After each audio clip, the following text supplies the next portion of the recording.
Hualalai on the Big Island of Hawaii hosts the PGA Tour Champions season opener on Thursday. You can see the place is destroyed, it's gone. But Open champion Darren begins this year on a mission to help Hurricane Dorian victims. It was just bad. The Category 5 storm struck the Bahamas last September with sustained winds of 185 miles per hour and 25 feet storm surges, causing $3.4 billion in damages. The strongest hurricane on record to hit the Bahamas devastated parts of Great Abaco Island. And that's where we caught up with Clark, who is working to make a difference. Thanks, Vince. We're here in Great Abaco, here at my home club that I'm proud to be ambassador for, the Abaco Club in Winding Bay.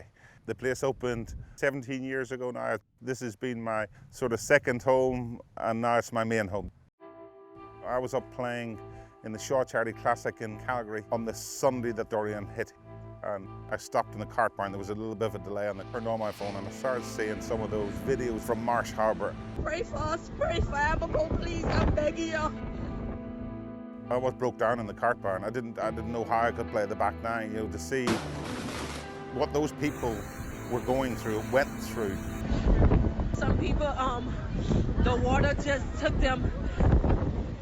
The Bahamian people are some of the kindest, nicest people you will ever meet on the planet. And then to see what they've gone through here after Dorian has totally been heartbreaking, gut-wrenching. The words can't really describe it. You can see pictures, but when you see it with your own eyes, it's traumatic, it's catastrophic. The people there are struggling. They're really, really struggling. I want to do more. I want to give back a little bit of love and support that these people give to all of us that come to the islands. They need help. They still need help. 180 people that work here, and many of them live in Marsh Harbour. We were hearing of the death reports and things like that. I was shocked that we found all 180. Very relieved, to say the least.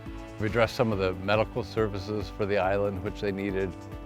How do we, come back and serve the islands of Abaco with healthcare? And it came down to this bus. We've seen over 200 people in the last 4 weeks. Traveling around's not easy. We lost a lot of the cars. So taking the bus to them has been a big help. And we knew how bad it was here on property, and all we kept hearing was things were extremely worse in Marsh Harbour. My first ride into Marsh Harbour, it was heartbreaking. This is what's left of our home. This should not honestly be a reason why me and my family survived. Within seconds of us getting into this room, the roof completely left.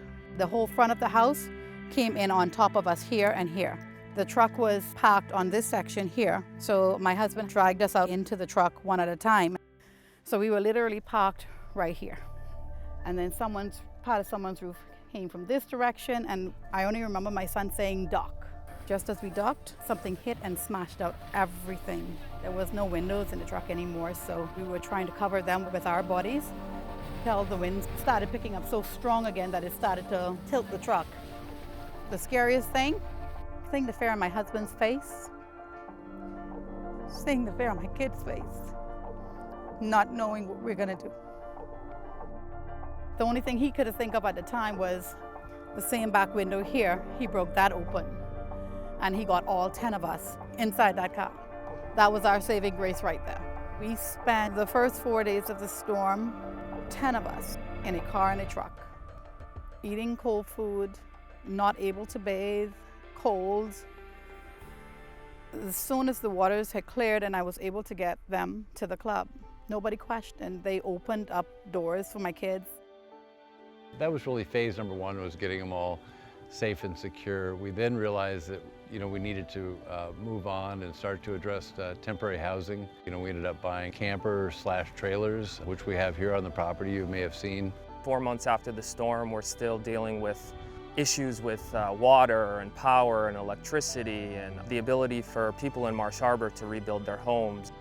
There's no real shelter here, so I would like to be involved in trying to build a big proper hurricane shelter for somewhere they can seek refuge from the next Cat 5 that comes here. To do that, we're looking at having a close to lab arm and try and raise some money. Abaco is kind of like an experiment or a reaction that needs a catalyst to get it going. And that's the thing. We can't do this on our own. The people here have nothing. They have no homes. They have nowhere to sleep. They have nowhere to eat. So please, please, please, if you can in any way, please help these people. Go to Abaco Winding Bay Relief Fund and please help.